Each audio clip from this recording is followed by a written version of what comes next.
बाली ने पूछा, मैं बैरी सुग्रीव पियारा, अवगुण कवन नाथ मुहि मारा।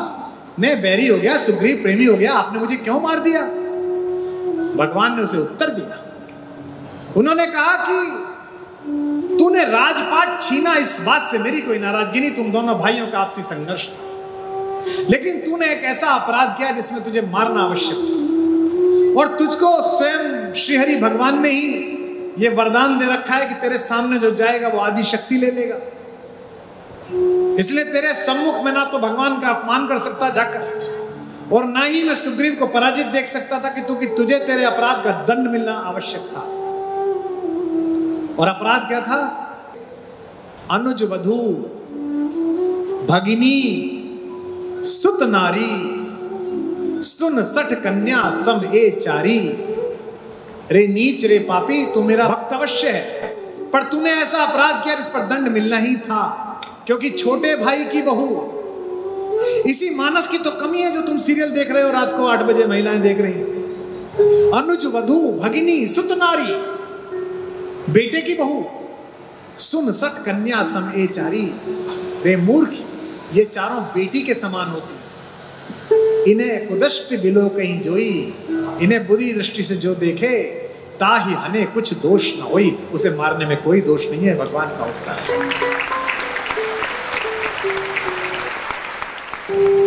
क्या देवताओं से भी, भगवान से भी गलती होती है? राम ने बाली को युद्ध में छिपकर क्यों मार दिया? युद्ध तो सुग्रीव और उसके भाई के बीच हो रहा था। हाँ सही है, मुझे भी लगता था शुरू में, मैंने अपने पिताजी से पूछ लिया था ये क्या बात हो गई। भगवान ने बाली को छुपकर मारा, दो लोगों के बीच कुश्ती चल रही थी, इसके बाद मार दिया। लेकिन अगर मानस ठीक से पढ़ो तो बाली ने भी यही सवाल भगवान से पूछा जो तुमने मुझसे पूछा है। बाली ने पूछा, मैं बैरी सुग्रीव पियारा, अवगुण कवन नाथ मुहि मारा। मैं बैरी हो गया, सुग्रीव प्रेमी हो गया, आपने मुझे क्यों मार दिया? भगवान ने उसे उत्तर दिया। उन्होंने कहा कि तूने राजपाट छीना, इस बात से मेरी कोई नाराजगी नहीं, तुम दोनों भाइयों का आपसी संघर्ष था, लेकिन तूने एक ऐसा अपराध किया जिसमें तुझे मारना आवश्यक था, और तुझको स्वयं श्रीहरि भगवान ने ही ये वरदान दे रखा है कि तेरे सामने जो जाएगा वो आदि शक्ति ले लेगा। इसलिए तेरे सम्मुख में ना तो भगवान का अपमान कर सकता जाकर, और ना ही मैं सुग्रीव को पराजित देख सकता था कि तुझे तेरे अपराध का दंड मिलना आवश्यक था। और अपराध क्या था? अनुज वधू भगिनी सुत नारी, सुन सठ कन्या सम ए चारी। रे नीच रे पापी, तू मेरा भक्त अवश्य है, पर तूने ऐसा अपराध किया जिस पर दंड मिलना ही था, क्योंकि छोटे भाई की बहू, इसी मानस की तो कमी है जो तुम सीरियल देख रहे हो रात को 8 बजे महिलाएं देख रही हैं। चैनल का नाम लेकर उसे क्यों बड़ा करो, जिसमें वो एक डब्बू टाइप का हीरो है और वो दोनों बहनों से शादी कर रहा है। पहले बड़ी वाली से कर दी थी, फिर छोटी से छोड़ के दूसरी से कर ली। अगर उसने मानस पढ़ी होती, देखने वालों ने पढ़ी होती, तो उसे बंद कर देते, बोले बदलो, तो बकवास आ रही है। अनुज वधू भगिनी सुत नारी, बेटे की बहू, सुन सठ कन्या सम ए चारी। रे मूर्ख, ये चारों बेटी के समान होती हैं। इन्हें कुदृष्टि बिलो कहीं जोई, इन्हें बुरी दृष्टि से जो देखे ताहि हने कुछ दोष न होई। उसे मारने में कोई दोष नहीं है, भगवान का उत्तर है। और आप समाचार क्या पढ़ रहे हैं? मुझसे अगले हर साल संवाद करो मत करो आवश्यक नहीं है। मैं भारत कुलम चलाऊं न चलाऊं, आप सहयोग दो मत दो, अपने यहाँ भारत कुलम खोल लो। क्योंकि अगर ये शिक्षा गई हो, आपको पता है कि अज्ञातवास में छुप कर रहे थे पांडव, और रहे कहां थे? अलवर के पास मत्स्य प्रदेश में। वहां विराट नामक एक राजा था। जैसे ही दुर्योधन को यह पता चला कि 1 वर्ष पूरा होने में 1 दिन बाकी है, गलती हो गई, मैथमेटिक्स गलत लगाई। जब षड्यंत्र में रहोगे तो हिसाब ठीक लगाओगे ही नहीं। सेना लेके चल दिया। जब सेना आ गई, हस्तिनापुर की कुरु सेना, तो विराट नरेश कहीं गए हुए थे। उस समय अर्जुन एक बृहन्नला बनकर, एक किन्नर बनकर विराट नरेश की बेटी उत्तरा को नृत्य सिखाते थे। आपको पता है, ये कहानी पता है? उनका एक लड़का था, उसका नाम था उत्तर। लड़के का नाम उत्तर, लड़की का नाम उत्तरा। उत्तर जो था वो थोड़ा सा इंस्टाजीवी था। एक इंस्टाजीवी प्रजाति है जो फिल्टर लगा के खुद को लगती है। वो जिंदगी फिल्टर लग गई है उनकी, वास्तविकता कुछ और है, दिख कुछ और रहा है। तो जब बात पता चली कि बाहर आ गए कौरव, तो कौन मारेगा, पिताजी तो बाहर गए, तो बोला कोई चिंता नहीं, मैं मार के भगा दूंगा इन्हें। कौन? भीष्म, मैं अभी मार दूंगा। तो तुरंत जो चमचे खड़े थे, वही राजकुमार के भी चमचे थे। आप तो लोकतंत्र में भारत में रहते हो, आपको पता है राजकुमारों के चमचों के बारे में। आपसे बेहतर कौन जानता है? राजकुमारों के तो खानदानी होते हैं, वो उनके पहले माता पिता के होते हैं, फिर उनके उत्तर में मिलते हैं। बोले अरे महाराज बस अब तो राजकुमार मार देंगे। अब उन पांचों पांडवों को तो पता ही था कि भाई कुछ भी कर लो, कर्ण को कौन मार पाएगा। तो बोले चलो लड़ने चलते हैं। तो फिर वो अब एक्सक्यूज तलाशने लगा कि क्या करूं। बोला मैं चला तो जाऊं, पर क्या है वहां कर्ण मिलेगा और वहां भीष्म मिलेंगे, मुझे कोई ना एक ड्राइवर अच्छा चाहिए, रथ कोई अच्छा चलाने वाला चाहिए। रथ वाला हो तो मैं मार दूंगा। अब रथ वाला कहां से आए? तो मजाक करने के लिए भीम बोले कि युवराज ये भीम रसोइये थे, आपको पता है वल्लभ, ये जो बृहन्नला है ना जी, किन्नर, इसने अर्जुन का रथ चलाया है, ये जानता है। बोले चलाया है? बोले हाँ। अब तो फंस गया, अब चमचे भी क्या करें, चढ़ा दिया। एक बात और ध्यान रखना, चमचे केवल चढ़ाते हैं, युद्ध तक जाते नहीं है। तो युद्ध में उत्तर अकेला ही गया। अब रथ लेके जा रहे हैं, अर्जुन रथ चला रहे हैं और पीछे वो खड़ा है। तो जैसे ही चमचे हटे, उसको औकात पता चल गई कि मैं तो हरा ही नहीं सकता। तो ड्राइवर से बोला यार वो मैंने झूठ बोल दिया था, वापस ले ले और कह देना कि सेना दिखाई नहीं दी। उसने कहा कैसी बात करते हैं आप युवराज, क्षत्रिय हैं, घर से कह के आए हैं।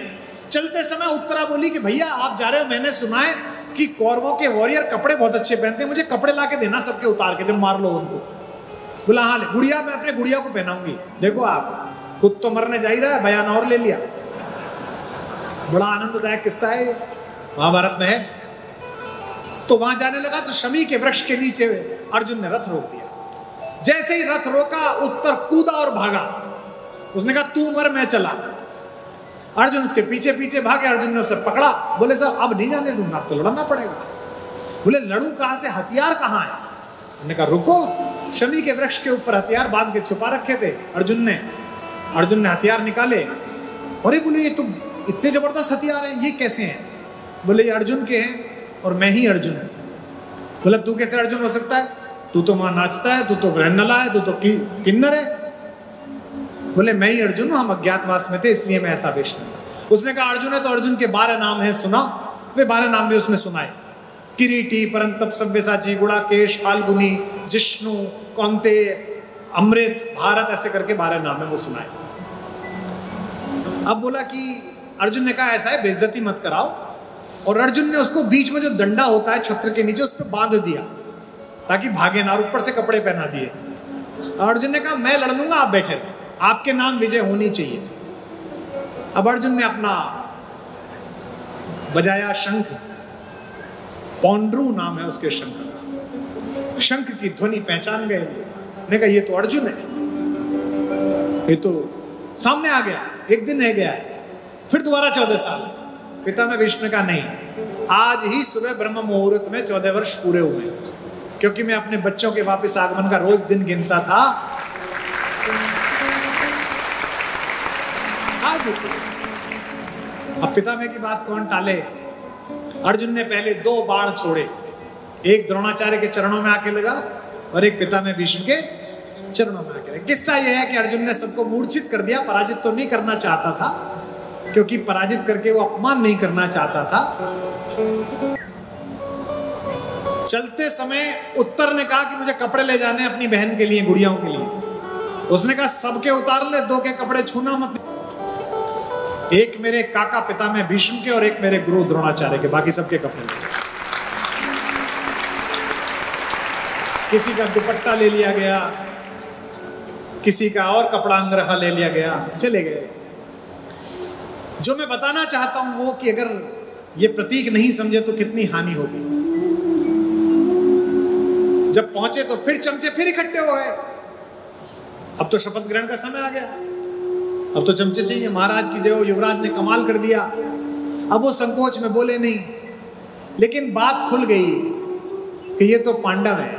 इस बीच विराट नरेश लौट आए और विराट नरेश को जब ये पता चली तो विराट नरेश कांपने लगे।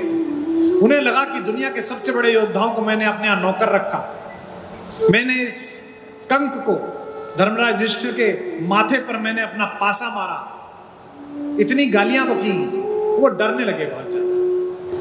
ये ऐसे है जैसे चौराहे पर अवैध वसूली कर रहे किसी सिपाही को अचानक सिविल वर्दी में डायरेक्टर जनरल पुलिस महाराष्ट्र मिल जाए और वो उनसे भी वसूली कर ले, और बाद में कप्तान साहब बताएं कि साहब भैया तो मेरे भी बॉस है भाई। तो जो उसकी हालत होगी गार्ड की, वो हालत विराट नरेश की हो गई। ये संस्कार अगर पढ़ा होता तो ये समाचार ना आते कि शिष्या गुरुजी के साथ भाग गई, छात्रा को लेके भाग गए गुरुजी फला जगह, ये समाचार ना आते। इसीलिए भारत कुलम की आवश्यकता है। डरकर प्रेम से भरे हुए विराट नरेश ने कहा कि मैं आपको क्या दूं, आप मेरा राज्य रख लीजिए। युधिष्ठिर ने कहा नहीं, जिसने आश्रय दिया हो, जिसने संकट के समय रोटी खिलाई हो, उसके राज्य पर कब्जा करना अधर्म है। हम एक जमीन का एक टुकड़ा भी आपसे नहीं ले सकते। ये युधिष्ठिर का चरित्र है। अब अगला चरित्र सुनिए। बोला अच्छा, मुझे फिर चारों तरफ देखा, बोला मुझे ना इस राज्य से भी ज्यादा प्रिय, अपनी पत्नी से भी ज्यादा प्रिय, अपने बेटे से ज्यादा प्रिय मुझे अपनी बिटिया है उत्तरा। ये उत्तरा मैं अर्जुन को देता हूं, अर्जुन इससे शादी कर ले। अर्जुन ने कहा महाराज, जन्म दो तरह का होता है, एक शरीर का और एक ज्ञान का। मैंने इस लड़की को नृत्य सिखाया, इसे ज्ञान का जन्म दिया है, इस नाते मैं इसका पिता हो गया, मैं इससे शादी कैसे कर सकता हूं।